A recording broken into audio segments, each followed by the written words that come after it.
Bakit mo sa akin sinasabi to? Hindi kay Ate Rose. Amira, kilala mo naman si Rose eh.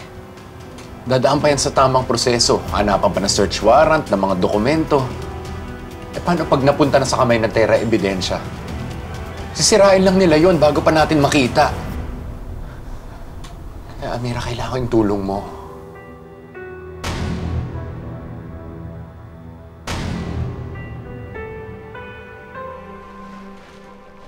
Ano bang plano mong gawin?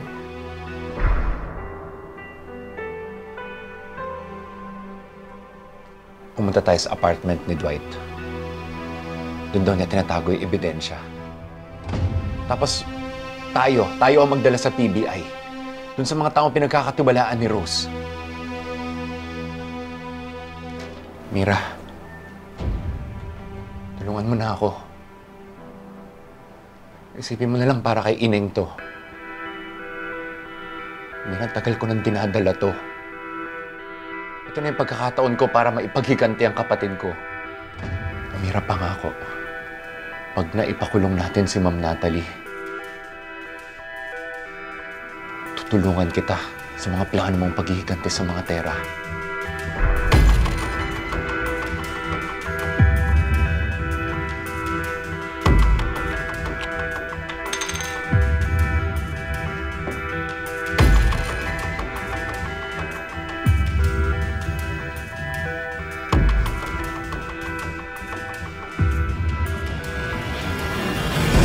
Alex.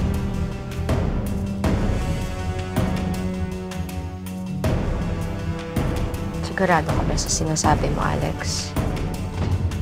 Dahil kapag sumali ka sa plano laban sa mga Crazy Five at mga Terra,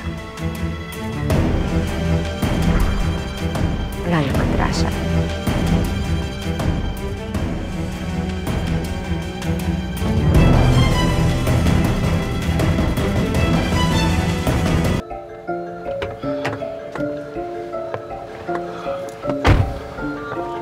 Balita. Kakatawag lang ng tao ko. Nagplanta na ng ebidensya sa apartment ni Dwight, pero may problema tayo. Ano? Naunahan tayo doon. Nahalugog na yung apartment. Kung ano man yung hinahanap nila, baka nakita na. Hindi ba nila nakita kung sino? Ano daw nakuha?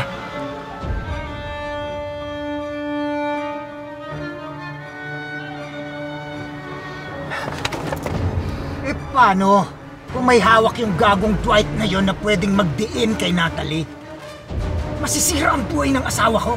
Wala lang sa'yo yun?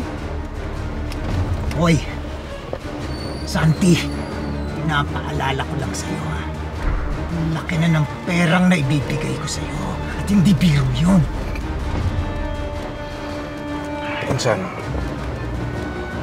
lahat ng ginawa ko para sa inyo, hindi dahil para sa pera.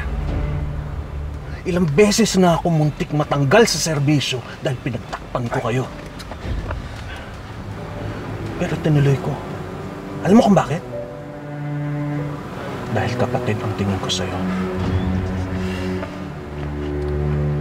Hindi ko pwedeng pabayaan si Natalie. Alam mo yan.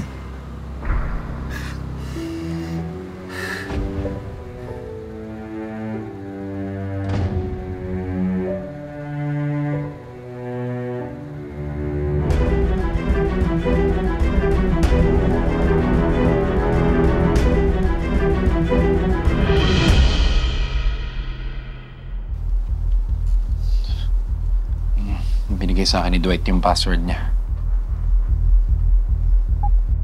Buti na lang nakuha ng bodyguard mo tong tablet sa apartment ni Dwight. Kapag nahanap niya yung tablet, sasabihin ko sa inyo kung nasa nakalagay yung file na magagamit mo laban kay Ma'am Natalie.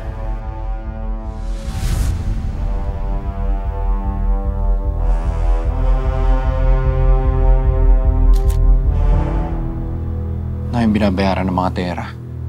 Tama mo, si Chief Santi andito pa oh. Bayaran talaga yung pulis na yan. Ano nga yung sabi ni Dwight? May makikita daw tayong account dyan na pwedeng makatulong para ipakulong si Natalie. Tara mga Alex. Oh, ito oh. Cesar Galang. 8 taon ito binabayaran ah. 8 taon na rin simula nung namatay si Ining.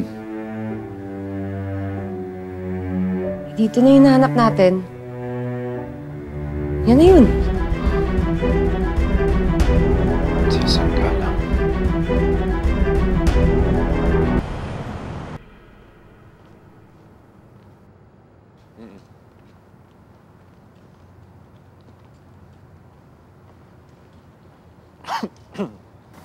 Excuse me ho.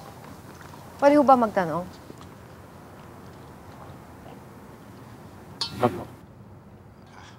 Kayo ho ba si Cesar Galang? Ako nga po. Sino po kayo? Ako si Alex at si Amira.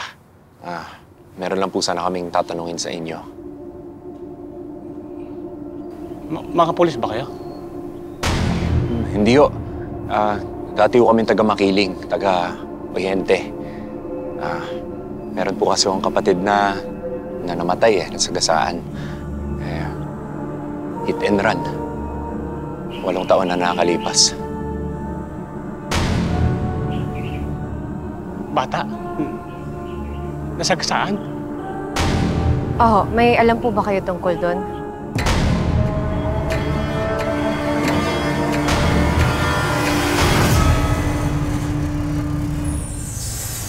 Totoo na pinapadala nila ako ng pera para manahimik. Bakit to? Ano nakita nyo? May mga PBI agent po sa labas. Hinahanap po si Ma'am Natalie. Ganda nila ano to? Sinampula mo talaga kami ng pagiging PBI agent mo? Yung ugali mo, lirio pa rin. Sigurado ako na si Amira ang may pakana nito. May mga kumikilos na para sa atin. Totoo bang si Ma'am Natalie ang nakasagasa sa kapatid mo? Hindi pwedeng mapunta lang sa wala lahat.